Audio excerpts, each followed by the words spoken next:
We're going to talk boxing now. I think we've got Roy Sheehan on the line. Roy, good morning to you. How you doing? Good morning. I'm great. What kind of a couple of days have you had? The last 2 days, well, I was just tapering down. I haven't been training as I won the last man standing Saturday night. Absolutely brilliant. Great buzz here around the tie and all around Ireland, and the support I'm getting is unreal. But I'd love to do it all over again. Yeah, I mean, I guess after the fights as intense as they were on Saturday night, you must be feeling a bit wrecked now after the adrenaline disappears and the pain starts to set in. Yeah, well, my hand is very sore, my right hand. I have a few lumps on my head and that,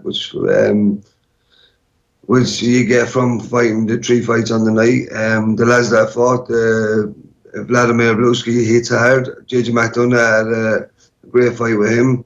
These 2 boys are big bangers, and I got caught with a few shots, but that's boxing, you know. The soreness is there, but it's not too bad. As I was training heavy the last 6 or 7 weeks, I was doing the format of the last man standing in the O'Rourke's gym in Dublin. I was sparring 3 rounds with an opponent, come back out, waiting for 10 minutes, get back in for 3 rounds, get out for 10 minutes, get back in for 3 rounds. So I was going through over this over and over the last few weeks. So, you know, the pain isn't really there, you know. From your own perspective, just how important was this? Because obviously it's a huge one-off opportunity. There won't be another last man standing probably at your weight division. They're going to move around the weight divisions. And so this was a big, it condensed the opportunity. It presented itself to you and you either had to take it or decide, actually, you know what, I had my chance and I didn't take it. Yeah, I was approached last year and I was told about this last man standing, and there was a good amateur to come in to mix it with the pros, just to spice things up. So I wasn't sure over the Christmas and that. I have a job, as I have family, I needed a wage every week, but I always wanted to have a few pro fights. So I think this was the best opportunity to come into the pro game and to have fights, and of course I could win money as well and help me out on my journey now again. Right, I presume everybody doesn't know this, but you live down the street from Eric Donovan. The two of you came through the ranks at St. Michael's together under Dom O'Rourke. You reached international status together. You travelled the world together, and it felt like both of you didn't quite end up fulfilling your potential as amateurs. Is that fair? Yeah, of course. You know, me and Eric were like, that's how I got my name, the Joker. We were 2 messers, you know. We were known as 2 messers all our lives. But Eric is my best mate growing up. I mean, travelled the world together. It's a great story as we grew up together as kids, and we boxed all over the world. It's absolutely brilliant. But Eric has his own journey now, and I think Eric will go on and win a European title. He's very skillful. And if any young lad who ever wanted to sit down and look at his talent, it is brilliant the way he just throws his punches and his footwork, everything. Eric has it, you know. I think he will win a European title. And for me, I'm not really sure where I'm going or what I'm doing right now, but I would like to continue on pro and see how far I do go as well. I wonder, did he act as a bit of inspiration for you, though, that over the last while you could kind of see him making his own decision to get back into training and to fall back in love with boxing? And did you see a bit of that and think, actually, you know what, I should do this last man standing? Yeah, of course. Over the last year to Eric Donovan and Davey Oliver Joyce, that was from my club as well. The 2 of them in the pro game, they're absolutely doing brilliant. And of course, I want to get in the mix of things and get back in there as well. Yeah, I had to do a few pro fights before I hung up the gloves, and last man standing was the best opportunity to do this. And now the money that can help me to go on and further fulfill my dreams, you know. And I have an Irish title shot. Who knows after that? Could European level, world level? I'm not sure. It also, I guess, proves in terms of Donovan's path that, I guess, age is just a number to a certain extent when it comes to a boxing trajectory, especially when you haven't been boxing professionally before, because you haven't taken the amount of punishment throughout kind of a heavy professional career. And you've had, I guess, to a certain extent, a mid-career hiatus, despite the fact that it wasn't your own decision to a certain extent. And I guess you're mentally fresh now to go on this journey wherever that may take you. Yeah, of course. But now people know my name out there, Roy Sheehan, and if there's any people that can try help me, sponsors and that along the way, because that's what you need. As a pro boxer, it's hard to make a living. It's hard to make money, especially people if you have kids. And I travel up to Steer Oaks Gym in Dublin 6 days a week there the last 7 weeks. So there were 6 days I was traveling up there every day. I have to hand up money for my kids. So it's very hard, and people don't know the hidden costs. You have to pay trainers, you have to pay the gyms, you have to pay people to wrap your hands. It's very hard, you know. But hopefully this is an eye-opener for people, and they can sort of help me along the way if I do decide to go further. Yeah, you were speaking as well to Oisin Langan, who was down there for Off the Ball, reporting on Last Man Standing at the weekend, and you were talking about the importance of this event being on terrestrial TV and just the amount of exposure that gives. And I guess it's an interesting environment at the moment with certain boxers not being allowed to talk to media in the Republic of Ireland, and there's real opportunity here that somebody like yourself could really become somebody that the whole nation here via the media really gets behind. Yeah, of course. Well, the exposure the other night just proves that, and have the support here in Athy is amazing, and not only in Athy, in Ireland, England, everywhere. It's absolutely brilliant, and I think it's going to help me a bit along the way.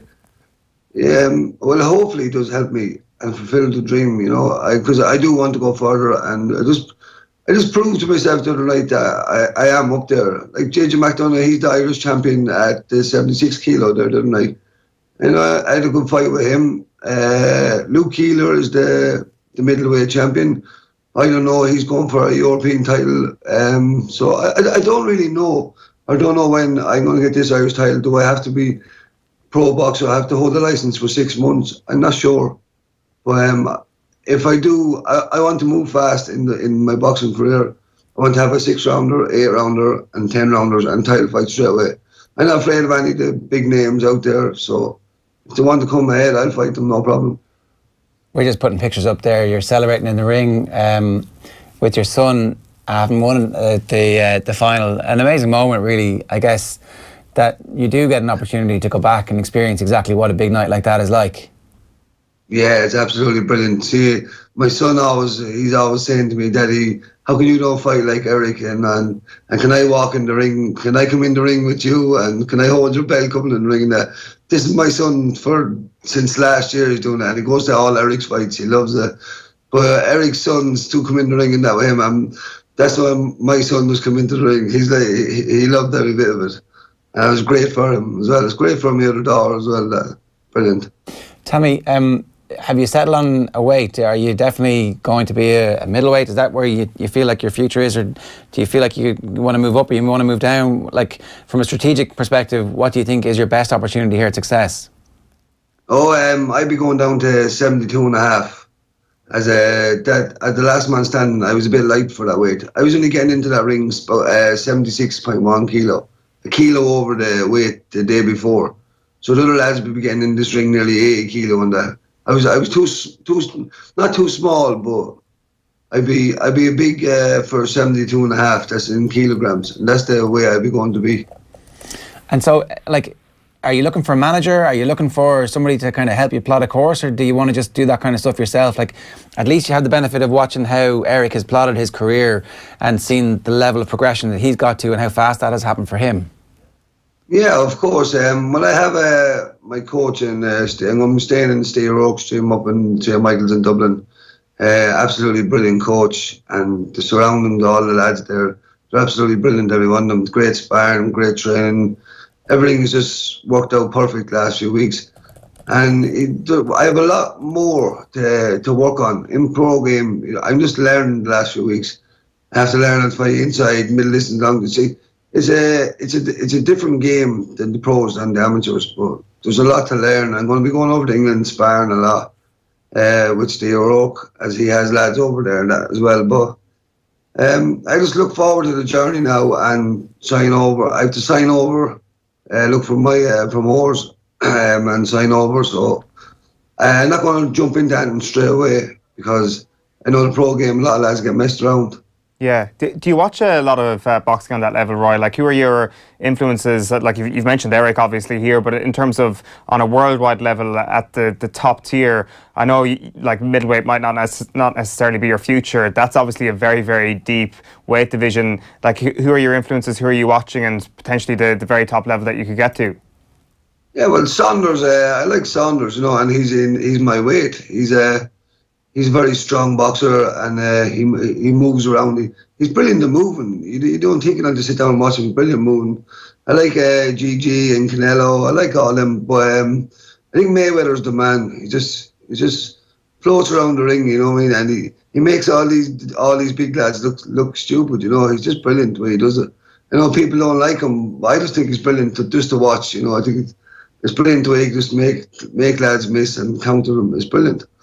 Roy, obviously Andy Lee just announced his retirement very recently. You guys, obviously teammates, going all the way back to the very first session, I think, of the high performance unit when Gary Keegan famously drew the line across and said anybody who wants to be in the high performance unit, step across. You're one of the 5 lads who actually take that step and help to set the tone for the future of Irish amateur boxing. So have you talked to Andy about what might come next for you and got some advice from him about how to navigate the choppy waters of the pro game?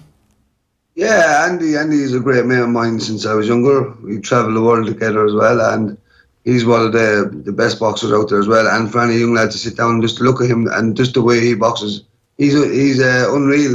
And I'm sad that he's retired. I would like to see him have a few more fights, because I still think that he is world class, and I think he could still win world champion or the world championship. He's just absolutely brilliant, Andy is. The high performance was a great opportunity for all of us, as we kept in Dublin. We got to travel the world, different training camps, Russia, Ukraine. We got to mix it with the best in the world, and it was a big opportunity, and everything worked out for us, and it was just brilliant. Was there ever a point when you were looking at Andy as a professional, thinking I should be doing that? I don't really like. I went to a few of Andy's fights in Limerick, and I went to the Saunders fight, and Andy was in America for a long time. We were actually in Chicago, and he came over to the World Championships that time. I don't think I really wanted to go pro at that time, as I was winning a lot of things in amateur, and I was getting sports grants and at that time. But yeah, of course, when Andy was doing so well, I always, as I said, the last few years there were Eric and Davey Oliver and that pro. I said I have to do a few fights, even if it's just a fight in Dublin, or just something to say that I went pro and I had a fight. But now I won the last man standing, and it opens the door for me, and who knows where I can go or for how far I can go now. I want to push myself, see how far I can go. We were chatting a bit earlier on, the Olympic Games in 2008, that was your main target, I think, when you were kind of at your peak, and you missed out on that. Was that through injury? Yeah, I actually broke my hand. I broke my hand in a training camp. I won the EUs in 2007. That's the EUs in Dublin. And I was sparring a lad in Italy in the training camp before the qualifiers. And I was only sparring with the one hand, my left hand, because my right hand, I was resting at that time. And in the last, say, half a minute of the 10th round, I hit a lad, a left hook, a Lithuanian lad, a left hook, and I broke my hand. And 12 weeks after then, I was training, I was just taking my time with training, but I was trying to get back for the next qualifier. And 12 weeks later, I broke it again off one of my club mates' head. So I was out for nearly a year and a half. And then the last Olympics there, I was fighting in Baku to qualify. I was in the last 16 of the Worlds. I was fighting against the last 8. And the same Lithuanian, I broke my hand off that time. He beat me in the qualifiers in Baku. But I don't know how he beat me. I looked at the fight over and over and over. And even the commentators on the fight, it's on YouTube, even says that Sheen's hard done by. He beat me on points that day, but I feel like I was robbed that day. is there kind of a sense of consolation from that as well, that you're not in the amateur ranks anymore? Because clearly you've outlined a situation there where you might have been done on an unjust level, and we've seen that famously in Rio at the end there with Michael Conlon and the likes, with officiating like that. And to a certain extent it's better in the professional ranks and you don't have to deal with that anymore in the amateur ranks. Yeah, of course. You know, it happens all over the world in amateur sport. Robberies here and there. It's if you go to someone else's country, you're not going to get the decision, and it's not right. You know, it's not fair. Especially younger lads growing up, they're always getting robbed. You know, I think it's ridiculous, and it should never happen. There should be neutral judges brought in for championships or something like that. But I don't know. In the pro game, I think there's some of it does be happening as well. Controversial decisions. You know, it happens in all sports, but. I think it is a bit fair, and if it's on telly and that people are seeing it, so they can't really rob you as much as the amateurs. Right, what have the celebrations been like since you won Last Man Standing? I tell you the truth, they were quiet. I had a few drinks yesterday with my brother and the day before with my girlfriend and my friends and that, but I didn't go too mad, and I don't think I am going to go too mad. I think I'm going to go back training now today. Sawn on steam and go for a run, because I was comfortable the last few weeks training and I was kind of routine, and I want to keep that routine going. You talked as well about coming off work. You were working on a building site. Will you go back to work in some format, or is this it now? You're going to try and live the life of a professional athlete and get a fight sooner rather than later?